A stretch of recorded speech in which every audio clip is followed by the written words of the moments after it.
नमस्कार दोस्तों, आज की वीडियो बहुत खास है क्योंकि आज की इस खास वीडियो में हम एक ऐसी आम बीमारी की बात करेंगे जो अब बहुत खास हो गई है। ये आम खास बहुत हो गया। हम बात कर रहे हैं डायबिटीज़ के बारे में। WHO ने 1980 में जो आंकड़ा निकाला, उन्होंने बताया 108 मिलियन ऐसे पेशेंट हैं पृथ्वी पर जो डायबिटिक हैं। यह आंकड़ा 2014 तक बढ़कर 422 मिलियन हो गया। और इसकी सबसे बड़ी दुविधा ये है कि ये बीमारी उन देशों में बहुत तेज़ी से बढ़ रही है जहाँ पर निम्न और मध्य आय वर्ग के लोग रहते हैं। भारत उनमें से ही एक है। आज की इस वीडियो में मैं आपको बताऊंगा डायबिटीज़ क्या होती है, कैसे होती है, किन लोगों को ज़्यादा खतरा है, और 5 ऐसे खाने आपको मैं बताऊंगा, 5 ऐसे भोज्य पदार्थ बताऊंगा, यदि आप उनका सेवन करेंगे तो आपका ब्लड शुगर लेवल कंट्रोल हो जाएगा। और लास्ट में वो कौन सी चीज़ें हैं जो आपको खानी नहीं चाहिए। सबसे पहले बात कर लेते हैं डायबिटीज़ होता क्या है। आप में से ज़्यादातर लोग जानते हैं, लेकिन फिर भी आम भाषा में समझाने के लिए आप इसे ऐसे समझ सकते हैं कि जब भी हम कोई खाना खाते हैं, जब कोई भोज्य पदार्थ लेते हैं, वो हमारे पेट में जाता है। तमाम तरीके की क्रियाओं के बाद हमारी बॉडी उस खाने से ग्लूकोज बना लेती है। यही ग्लूकोज है जो हमारे पूरे शरीर को, उनकी कोशिकाओं को एनर्जी देने का काम करता है। लेकिन ये ग्लूकोज डायरेक्ट हमारी कोशिकाओं में, हमारी सेल्स में एंट्री नहीं कर सकता। इसको एंट्री के लिए समझिए कि एक चाबी की ज़रूरत है, और वो चाबी है इंसुलिन। ये इंसुलिन हमारे शरीर में पैनक्रियाज बनाता है। तो होता क्या है, हमने खाना खाया, हमारे भोजन का ग्लूकोज बन गया। जैसे ही बॉडी में ग्लूकोज आ गया, बॉडी को पता लग गया तो पैनक्रियाज को अब इंसुलिन निकालना है। वो इंसुलिन ग्लूकोज के साथ मिलकर कोशिकाओं तक जाएगा, आपको एनर्जी देने का काम करेगा। अब यहाँ से आ जाती है डायबिटीज़ का रोल। कुछ लोग ऐसे होते हैं जिनका पैनक्रियाज इंसुलिन बनाना या तो बिल्कुल बंद कर देता है या कम कर देता है। ऐसे लोगों को डायबिटिक कहा जाता है, मधुमेह रोगी कहा जाता है। यदि किसी व्यक्ति का पैनक्रियाज इंसुलिन बनाना बिल्कुल बंद कर देता है तो उसको बोलते हैं टाइप 1 डायबिटीज़। ऐसे लोगों को इंजेक्शन के जरिए इंसुलिन दिया जाता है, एक्सटर्नल इंसुलिन दिया जाता है, जिससे उनकी बॉडी में जो ग्लूकोज है वो सेल्स तक पहुंचे और उनका काम चलता रहे। दूसरा टाइप 2, वो लोग जिनका पैनक्रियाज जो इंसुलिन है वो बिल्कुल बनाना तो बंद नहीं करता, लेकिन वो क्या करता है कि उसकी मात्रा, उसकी क्वांटिटी कम कर देता है। तो ऐसे में सारा ग्लूकोज हमारी बॉडी तक नहीं पहुंचता, हमारे ब्लड शुगर में ग्लूकोज का लेवल हाई रहता है। 2 पॉइंट हो गए, ये 2 कैटेगरी हो गई। तीसरी कैटेगरी जो एक हालिया पैदा हुई कैटेगरी है, ये है प्रेग्नेंट महिलाएं। अक्सर ये देखा गया है कि एक महिला जो साधारण है, जैसे ही वो प्रेग्नेंट होती है उसमें डायबिटिक सिम्टम्स आ जाते हैं, वो डायबिटिक हो जाती है, और डिलीवरी के बाद वो नॉर्मल हो जाती है। तो ये टाइप 3 या तीसरे तरीके के डायबिटिक पेशेंट हुए। लेकिन इन महिलाओं के साथ एक डर जरूर बना रहता है कि ऐसी महिलाओं को वापस टाइप 2 डायबिटीज़ होने का खतरा बना रहता है जिनको प्रेगनेंसी के दौरान कभी डायबिटीज़ हुई है। और असल में ये डायबिटिक होना भी हमारी बॉडी का एक स्पेशल फंक्शन होता है जिसको हम बोलते हैं ऑटो इम्यून रिस्पॉन्स। इस ऑटो इम्यून रिस्पॉन्स में क्या होता है, हमारे पैनक्रियाज में बीटा सेल्स होती हैं। ये बीटा सेल्स ही इंसुलिन बनाती हैं। ये ऑटो इम्यून हमारी बॉडी की इन बीटा सेल्स को ख़त्म कर देता है, जिस वजह से इंसुलिन नहीं बनता। तो अब आप समझ गए कि डायबिटीज़ क्या होती है, कौन इसके 3 प्रकार हैं। अब इसके होने के मुख्य कारण क्या हैं। सबसे मुख्य कारण ये है कि यदि आपकी फैमिली में पीछे किसी को, आपके माता को, पिता को, या उनसे पहले अनुवांशिक अगर कोई व्यक्ति डायबिटिक रहा है तो उसके चांस आप में आने काफ़ी हद तक पॉसिबल हो जाते हैं। इसके बाद एक तो आपके पेरेंट डायबिटिक थे, दूसरा आपकी लाइफ स्ट्रेस से भरी है, आप एक्टिविटी कुछ करते ही नहीं है, कोई फिजिकल एक्टिविटी आप नहीं करते, साथ ही साथ आपका खान पान ऐसा है जो आपको डायबिटीज़ की तरफ धकेल रहा है। तो ये लोग सबसे ज़्यादा हाई रिस्क पे रहते हैं। तो ये तो हो गई अब डायबिटीज़ की पूरी कहानी।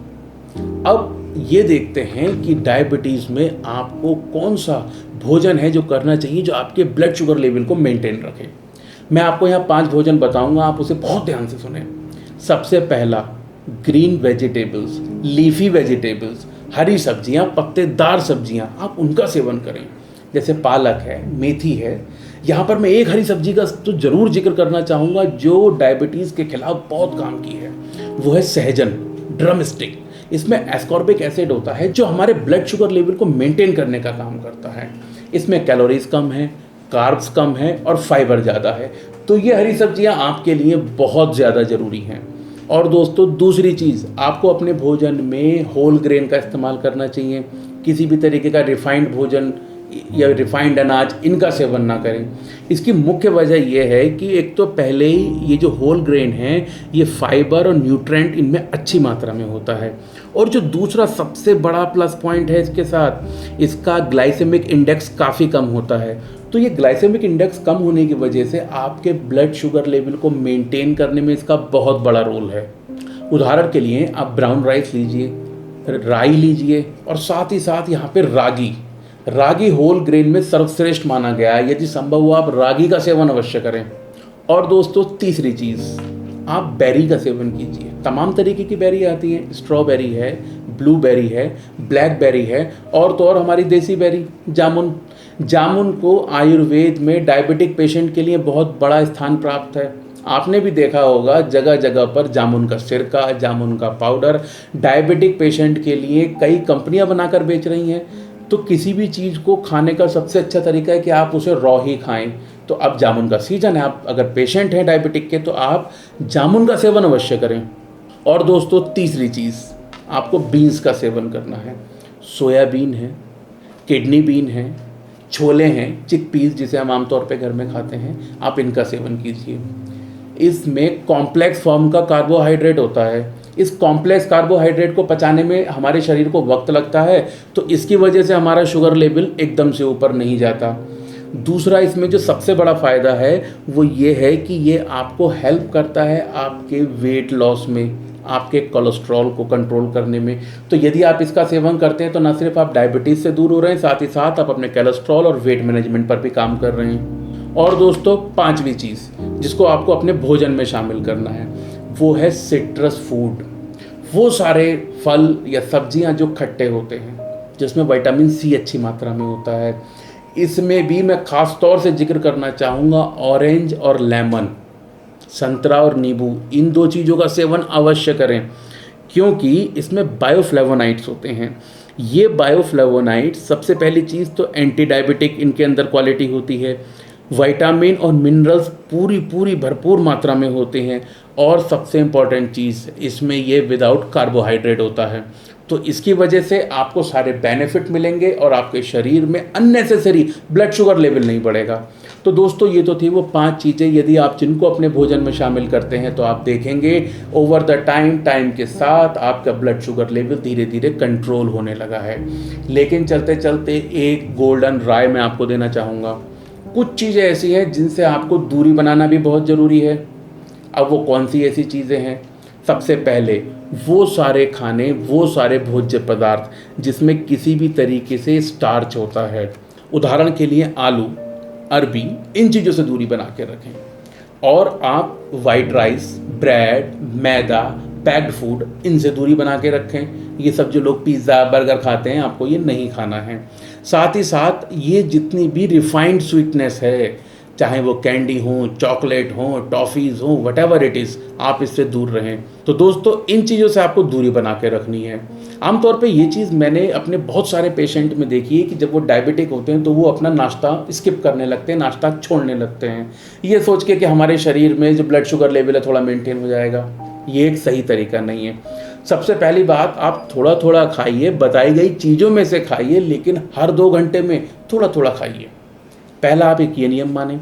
और दूसरा नियम ये, ब्रेकफास्ट में मैं आपको 2 गोल्डन चीज़ें बता रहा हूँ, आप इनका सेवन ज़रूर करें। या तो आप लेमन वाटर लें, नींबू पानी लें और उसको चिया सीड के साथ खा सकते हैं, या फिर आप ऐसा कीजिए, 1 गिलास गुनगुना पानी लीजिए, उसमें 1 चम्मच आंवले का पाउडर और एक चुटकी भर हल्दी, इसका सेवन कीजिए। नाश्ते में यदि आप इन दोनों में से एक चीज़ लेंगे तो आप मुझे कमेंट बॉक्स में ज़रूर बताएं कि जब से आपने इन चीज़ों को लेना शुरू करा है आपकी शुगर में कितना फ़र्क आया है। दोस्तों ये एक बीमारी है, इसका कोई इलाज नहीं माना, लेकिन हम केवल 2 चीज़ें करके अपनी एक सुखमय ज़िंदगी जी सकते हैं। पहला, वो सारी चीज़ें जो आपके शरीर में शुगर लेवल बढ़ा रही हैं, आप उनसे दूर रहें, ऐसा खाना खाएं जो आपकी शुगर को मेंटेन रखता हो। दूसरा, आप एक्सरसाइज ज़रूर करें, 30 मिनट 40 मिनट, हफ्ते पूरे नहीं कर सकते तो 4-5 दिन कीजिए, लेकिन फिजिकल एक्टिव रहिए। दोस्तों मैं आशा करता हूँ कि ये सारी जो जानकारी हमने आपको दी आपके काम आएगी। इस वीडियो को अपने दोस्तों के साथ शेयर करें। आपकी फैमिली में यदि कोई ब्लड शुगर पेशेंट है, आप उसके साथ शेयर करें। ऐसे वीडियो देखने के लिए, जड़ी बूटी परिवार से जुड़ने के लिए हमारे चैनल को सब्सक्राइब करना ना भूलें। धन्यवाद।